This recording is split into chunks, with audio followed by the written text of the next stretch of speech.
এই সাতচুন্নি আমাদের গ্রামে কোনোদিন পা রাখবে না। আমরা ওকে চিরতরে শেষ করে দেব। হ্যাঁ, ও আমাদের গরু ছাগল চুরি করে রাতে বাচ্চাদের ভয় দেখায়। এইবার ও শেষ। আমার ছোট্ট মেয়ে রিনি গত সপ্তাহে ওর ভয়ে জ্বরে পড়েছে। এই দানবীকে আর ছাড়া যায় না। ওরা আমাকে মারলেও আমার আত্মা ফিরে আসবে। আমার প্রতিশোধ কেউ ঠেকাতে পারবে না। চুপ কর সাতচুন্নি, তোর অত্যাচার আমাদেরকে ধ্বংস করেছে। আজ তোর শেষ রাত।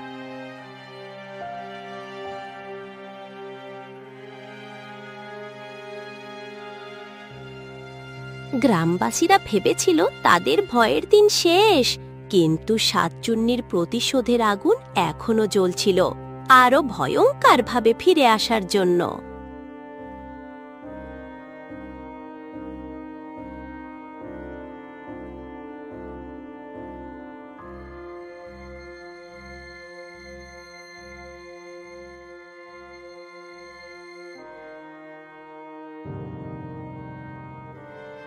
মিনু দেখ, আমি পুকুরের পাশে নতুন জায়গায় কিছু সবজি লাগাবো। এবার ভালো ফসল হবে। হ্যাঁ, তুই মাটি খোঁড়ার স্বপ্ন দেখ। গতবার তো ফসলের বদলে আগাছা পেয়েছিলি। রাবু ভাই, তুমি শুনেছো? গ্রামের লোক বলছে সাতচুন্নির ভূত এখনো ঘুরে বেড়ায়। আরে রিনি, ওসব গল্পে কান্দিস না। সাতচুন্নিকে তো গ্রামবাসীরা শেষ করে দিয়েছে।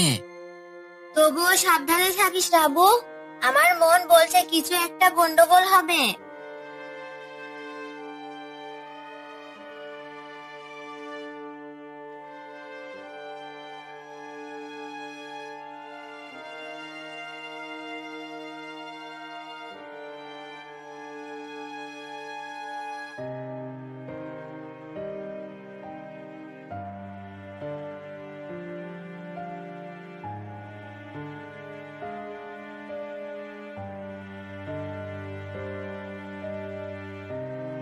এটা কি আনলি? এর ভয়ঙ্কর জিনিস রাখবি না, ফেলে দে এখনই। আরে ভয় পাস কেন? এটা তো মরা মাথা, কিছুই করতে পারবে না। রাবু ভেবেছিল এটা শুধুই একটি মরা মাথা, কিন্তু সে জানত না এই মাথা তার জীবনে নতুন বিপদ নিয়ে আসবে। রাবু, আমার দেহ খুঁজে দে, না হলে তোর বউ মিনুকে আমি শেষ করে দেব। এটা কি বলছে রাবু? তুই এই জিনিস বাড়িতে আনলি কেন?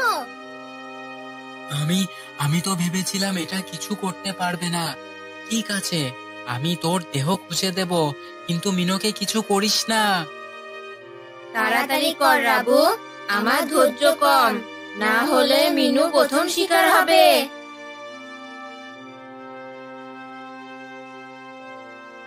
সাতচুন্নির মাথা শুধু কথা বলেনি, তার হুমকি গ্রামের শান্তি ভেঙে দিল।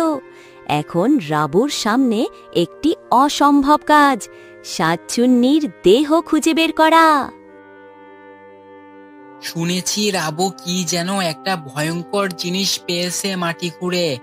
হ্যাঁ, আমিও শুনেছি ও সাতচুন্নির মাথা পেয়েছে। এখন নাকি সেই মাথা কথা বলে। আমি দেখেছি রাবু ভাইয়ের ঘরে সেই মাথা, ওর চোখ জ্বলছিল। এটা ভালো লক্ষণ নয়। সাতচুন্নি ফিরে এলে আমাদের গ্রাম ধ্বংস হয়ে যাবে। রাবু ভাই, তুমি সত্যিই সাতচুন্নির দেহ খুঁজছো? এটা কি ঠিক? ভয় পাস না রিনি, আমি রাবু ভাইকে সাহায্য করব। সাতচুন্নির মাথা যদি কথা বলতে পারে, তাহলে আমরা ওকে আটকে ফেলবো। আমার আর কোনো উপায় নেই। মিনুকে বাঁচাতে হলে এটা করতেই হবে। রাবু ভেবেছিল সাতচুন্নির দেহ ফিরিয়ে দিলে সব ঠিক হয়ে যাবে, কিন্তু সে জানত না এটা সাতচুন্নির প্রতিশোধের শুরু মাত্র।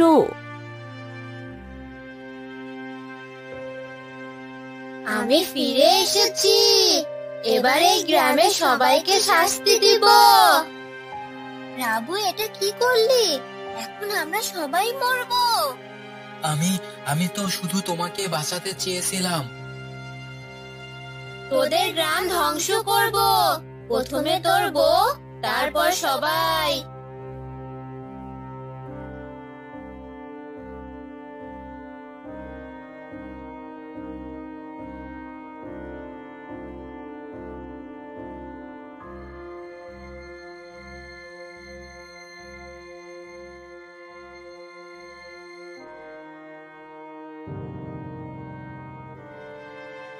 গ্রাম প্রধান, আমি ভুল করে ফেলেছি, সাতচন্নি ফিরে এসেছে, এখন কি হবে?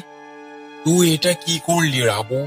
তবুও এখন আমাদের সবাইকে মিলে এর মোকাবিলা করতে হবে। আমার একটা ফন্দি আছে, আমি প্রথমে সাতচন্নির সামনে যাব। যখন ও আমাকে মারতে আসবে, আমি একটা ঘরের ভিতর ঢুকে যাব। তখন আমরা ওকে দড়ি দিয়ে আটকে ফেলবো। এটা খুব বিপজ্জনক রতন, তুই নিশ্চিত? ভয় নেই রমেন কাকা, আমি দৌড়াতে খুব পারি, সাতচন্নি আমাকে ধরতে পারবে না। কিন্তু যদি তোমাকে ধরে ফেলে? রতনের পরিকল্পনায় আমাদের শেষ আশা। আমরা সবাই মিলে এটার মোকাবিলা করব।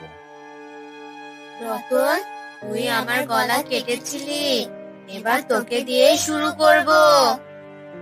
আই তবে সাতচন্নি, দেখি তোর কত ক্ষমতা।